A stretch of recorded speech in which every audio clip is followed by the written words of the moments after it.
Assalamualaikum warahmatullahi wabarakatuh. Halo, apa kabar anak-anak ibu semua?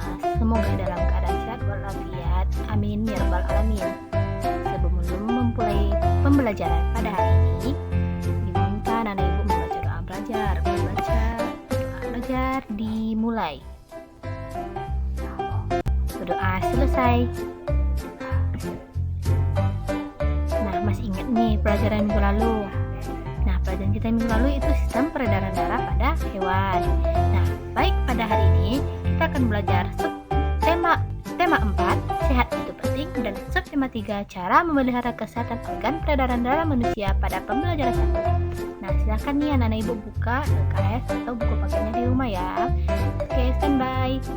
Nah, pembelajaran kita yang pertama, ilmu pengetahuan alam dan bahasa Indonesia pada kelas 5 semester 1.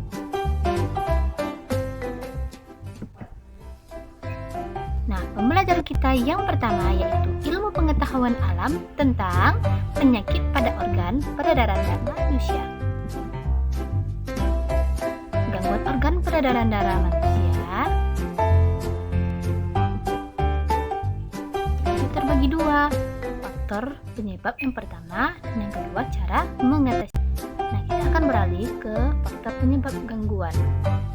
Yang pertama, faktor keturunan, yaitu faktor yang berasal dari atau yang kita berasal dari orang tua, sedangkan faktor bawaan itu kita bawa sejak dalam kandungan. Dan yang ketiga, faktor reproduksi sel darah putih yang berlebih. Dan yang keempat, kekurangan gizi. Dan yang kelima, kelelahan dan kurang tidur. Berikut yang selanjutnya, gangguan organ peredaran darah. Ada beberapa penyakit. Yang pertama, anemia. Anemia disebut juga dengan jumlah hemoglobin menurun sehingga penderitanya terlihat pucat. Sedangkan yang kedua, leukemia. Leukemia ialah jumlah sel darah putih sangat berlebih sehingga sel-sel yang baik ada di sekitarnya ikut diserang. Dan yang ketiga, jantung koroner. Yang keempat, jantung koroner. Gangguan pada sistem peredaran darah terjadi secara mendadak. Dan yang keempat, stroke.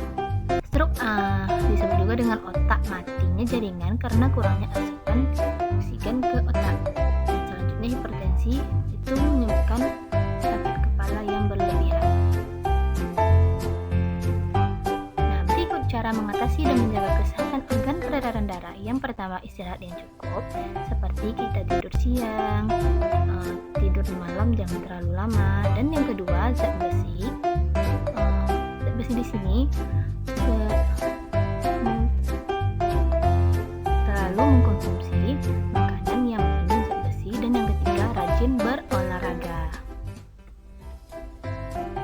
Nah, pelajaran selanjutnya kita beralih ke bahasa Indonesia, yaitu tentang pantun. Nah, minggu lalu tentang pantun juga, cuman kita kan tidak menjelaskan detail beberapa jenis-jenis pantun.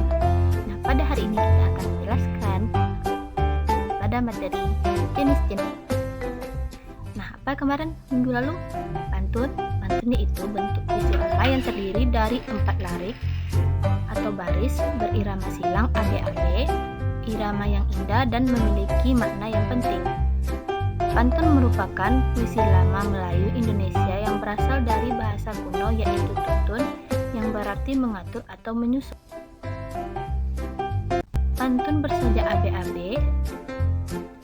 Berikut ciri-cirinya. Yang pertama, pantun bersaja AB-AB, dan yang kedua, satu bait terdiri dari 4 baris, dan yang ketiga, tiap baris terdiri atas 8 sampai 12 suku kata.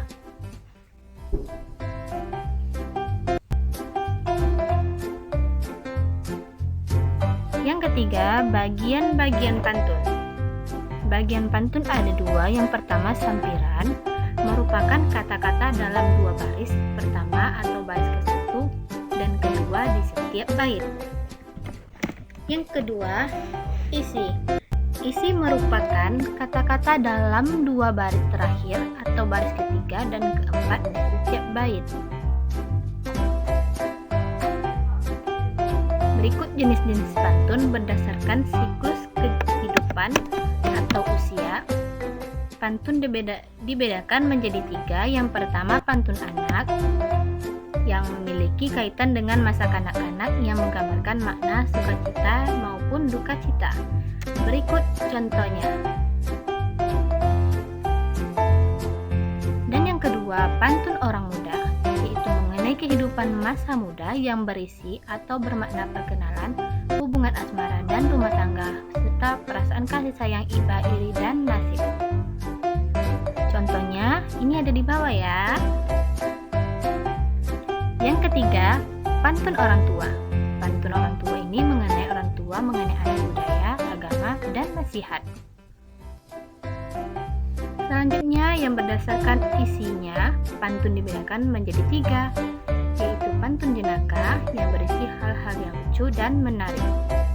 Yang kedua, pantun nasihat yang berisi nasihat dengan tujuan mendidik dan memberikan nasihat moral, budi, dan lainnya. Yang ketiga, pantun teka-teki yang berisikan teka-teki dan pendengar atau pembaca diberi kesempatan untuk menjawab atau membalas teka-teki pantun tersebut. Yang keempat, pantun kiasan yang berisi perumpamaan atau ibarat biasa digunakan untuk menyampaikan suatu hal secara tersirat. Nah, itulah pembelajaran kita pada hari ini. Jika ada pertanyaan, silahkan diajukan. Dan demikian pembelajaran kita pada hari ini. Terlebih dan kurang, Assalamualaikum warahmatullahi wabarakatuh.